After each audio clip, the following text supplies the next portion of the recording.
on the ClimateGate investigation, the criminal investigations that have been initiated in different parts of the globe. Sir, you have the floor. Thank you for joining us to brief our listeners.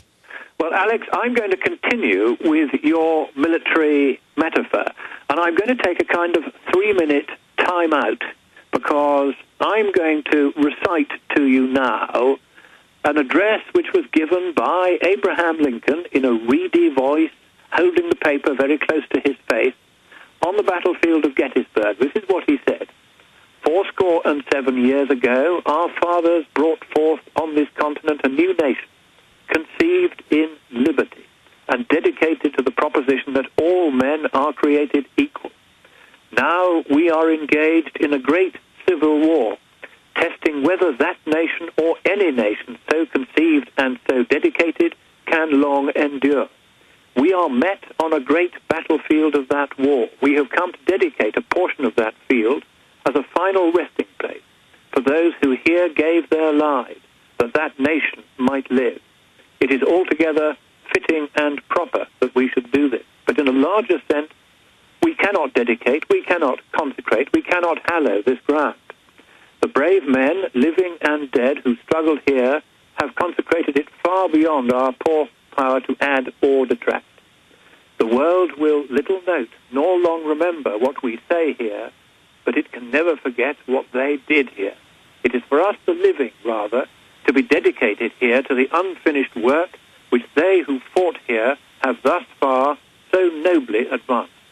It is rather for us to be here dedicated to the great task remaining before us, that from these honoured dead we take increased devotion for that cause for which they gave the last full measure of devotion, that we here highly resolve that these dead shall not have died in vain, that this nation under God shall have a new birth of freedom, and that government of the people, by the people, for the people, shall not perish from the earth.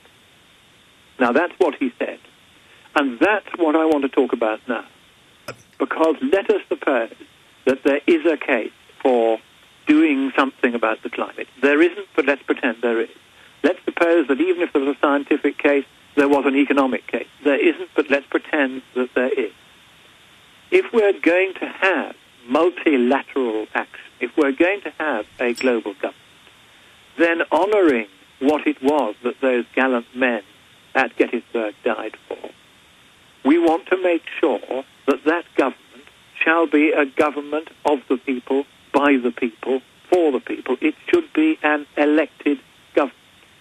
And I think that what I would like everyone who is listening today to do is to get in touch by telephone with their elected representatives, both in Congress and your senators, both your senators, and say that if we are to go any further whatsoever towards paying taxpayers' money towards this high-level panel or this Copenhagen Green Fund, these first steps towards what would have been a much grander world government unless we'd stopped it at Copenhagen, but it may still come to that. We want to make sure that if there's going to be a world government, it should be an elected world government, elected by the peoples of the world and not appointed by the bureaucrats of the world, as is at present intended. Now, I put it to you, Alex, that that is a sensible point. We're saying if there is a problem with the climate, which you and I don't believe there is, if there is an economic solution to it, which you and I don't think there is, if we must have a global government, which you and I don't think we should have, then I'm sure that everybody who is a true American and a follower of Lincoln will admit that that is to be an elected government and not an appointed one. And so what we've got to do is stop this step-by-step, crab-wise approach towards global government, which is what they're now going to try to do, because so many of your listeners, Alex, got onto their senators before and said the Treaty of Copenhagen, in its original draft, which I warned you about in the World Government Provisions, shall not pass. We will not have it.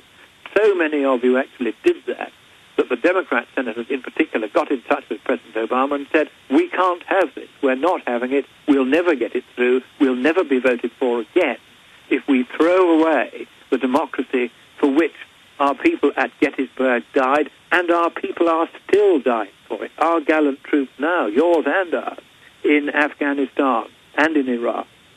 And these lives must not be thrown away in vain.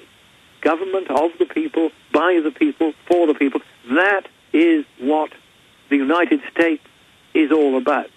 And any administration that tries to transfer power away from the Congress that you, the people, elect, towards some alien, bureaucratic, centralist, dismal dictatorship somewhere else, is, as you have rightly said, committing high treason and should be flung from office and impeached. Am I putting this too strongly, do you think? No, sir. And I've noticed you have a great knowledge of our system of government here, but being a lord in your system of government, in your system, when you have Gordon Brown saying, I don't care if the nations didn't sign on to this, I'm setting up this fund, and we'll now have Europe, the UK, and the United States and Canada, New Zealand, Australia, and others, he calls them the Commonwealths, sign on to this and start putting money into what he and others have called global governance, global government. I mean, that is open tyranny.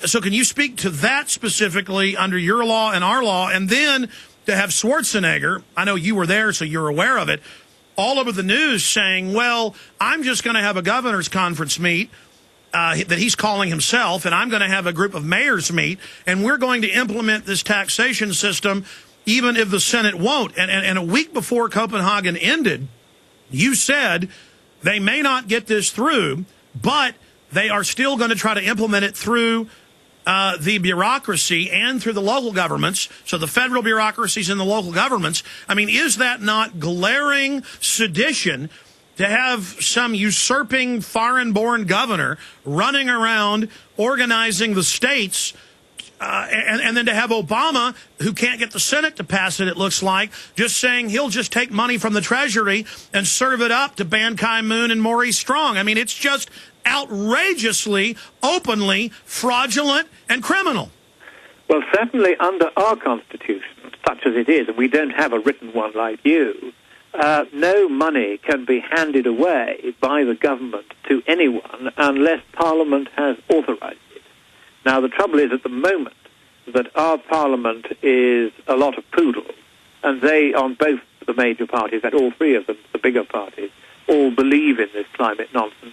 And if Gordon Brown says to them, never mind that our own people are starving and going bust at a record rate, we must give their money away to save the planet from this non-problem of the climate. Unfortunately, I think it's quite likely that in any budget in which he writes such a provision in, our Parliament would probably be like a poodle and just vote for it at the moment, because reality has not yet broken through among our governing class here. Now, in the United States, I'm less familiar with exactly what powers the President has under his executive authority to allocate money from the Treasury or the Fed to whatever project he fancies, but I think I'm right in saying... Sir, it's totally illegal. He can't do it, and Congress is already saying that. 18, it was 14, now 18 attorney generals are saying they may file suit over not just that, but his health care. I mean, everything he's doing is unconstitutional. I think this often happens on the left these days. He knows that Obama knows from his plummeting ratings in the opinion polls that he's not long for this world. He will be a lame duck president from this December once the midterm elections for the entire House of Representatives, as well as the third of the Senate, have been held. He knows this now. And so in panic, he is trying to do what the left always do, which is pay no attention to the Constitution, use taxpayers' money to fund his friends, and to set up various bureaucracies that will go on representing the extreme left Marxist point of view, even once he has been deservedly flung out of office. But I'm hoping that if you've got as many as 18 ex-attorneys general willing to file suit and say, just a moment, you can't spend taxpayers' money without the authorization of Congress, then even Obama's poodles on the Supreme Court, which at the moment seems to me just about the weakest part of your Constitution, because it's not upholding the Constitution in the way that it should, I don't think even they can go along